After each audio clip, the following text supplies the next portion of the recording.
Hello, and welcome to The Director's Cut, this show dedicated to bringing the works of local independent filmmakers to the light. My name is Sean Monguso, and with me today, I have fellow filmmaker and good friend Ian J. Keeney here in the studio today to talk a little bit about his movies. How you doing today, Ian? Yeah. How you doing? Yeah. Good. I'm doing all right. I'm all right. Great. Thanks for coming on. Yeah, thanks for having me. Oh, no problem. So why don't you tell us a little bit about how you got involved with filmmaking in general? I was born into this world. Meant to tell a story, you know? Yeah. That simple? Yeah. Fair enough. It's always been that way? It's always just been about the movies, that's it, huh? Well, of course, I mean, I have a life. Well, obviously. I do other stuff aside from, like, eat, drink, and sleep movies, but almost. Right. But almost. Close enough. Yeah. Okay. So you've been doing this for a while now. How long have you been making movies? You know, I don't know. 8 years. Give or take. Yeah. And you just came back from a film festival, correct? Right. It was the Bare Bones International Film Festival. And I was there with my latest movie, The Secret, and had a good response to it. You know, people really enjoyed it. It was a great festival. And now you've written and directed 2 features. Right. Independently. So what are those 2 movies? What are they about? Why don't you tell us a little bit about them? Okay, I'll start with my latest one, The Secret. That's about 5 guys who reunite after 15 years. Okay. They're getting together. They were all high school buddies, and one of the guys is a private investigator, and he starts talking about a case that he's working on. And this case that he's working on is about this girl who committed suicide back in high school.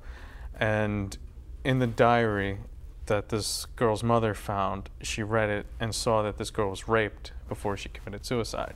So as he's telling this to these guys, they're, you know, getting really tense, like somebody has a secret. Right. You know? Right. So then one of the guys at the party ends up dead, and the private investigator is just really freaked out and doesn't know what to do. He's really inexperienced, and he just holds everybody hostage in the house, and he's trying to figure this whole thing out on his own, and everybody's, you know, trying to find their way, trying to get away from this guy, but he's got him at gunpoint.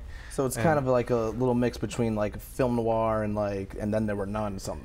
You know, yeah. I mean, it's like that. It's a drama, thriller, you know, suspense. It's like a kind of a modern day like murder mystery movie. That's what I was thinking as you were telling me about it. Yeah. And what's the other one? What's your first movie that you made? That's called Dark Fantasy. That is basically the most disturbing thing I could come up with, because before I made that, all the projects I did in college were just comedies, and people started knowing me as a comedian more than a filmmaker.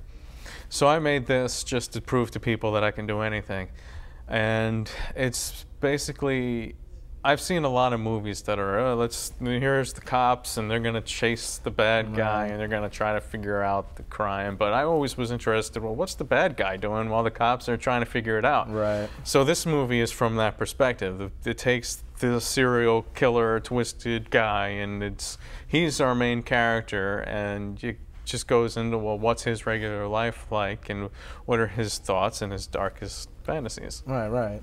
So now one of the interesting things, though, about, to me, one of the interesting things about film is the writing aspect and being able to just sit down with a blank piece of paper and just come up with something that's going to, you know, possibly change people's lives. What is the writing process like to you? How do you go about it? Every script that I write is totally different. Sometimes it starts just from an idea of a line, or sometimes I'll have a whole story or a character. Every one is different, and I've written a lot. Okay. So what about now what do you do when it comes to the money aspect of making movies? How do you go about that? Or do you write specifically with in mind of not having to spend money? Well, I mean, since this is a public access show and not a lot of people are going to see it, I'll just admit I robbed banks. Okay. Yeah. That's not a bad idea. That's not. I've thought about that myself a few times, actually. Okay. No, but seriously, yeah. The best thing to do is just, you know, meet other filmmakers and just talk to other filmmakers and just help each other on each other's projects. Keep the scripts, you know, obviously don't sacrifice your artistic vision, but keep them simple. Right. That, you know, you could do and just be creative. You can do some really complicated stuff if you just be creative and manipulate the angles. So just share equipment with other filmmakers, share your time with other filmmakers, and hopefully they'll do that in return for you when you're doing your movie. And that's really how you can go about making these low budget movies. So the people watching at home, how can they get a hold of some of your stuff? Where can they see these movies we're talking about? Mindbreakentertainment.com. That's my company's website. Okay. Along, Greg Wilson, Darren DeBarry, and I, are the main people. Scott DiPaolo. All our contact information is on there. If you want to contact any one of us, feel free to do that. My information's on there. If people want to see the movies, they can contact me, or if they ever want to be involved. And Amazon.com. Dark Fantasy's on there. All right, DVD. Yeah. Okay. Well, Ian J. Keeney, right? Okay. Thanks for coming out on the show, and I hope to see some new stuff from you in the future soon. And I'd like to thank all of you out there for joining us today. And I guess the only thing I can really say is to do the best you can and keep watching your movies, everybody. Right? Isn't that what it's all about? That's right. All right. That's it.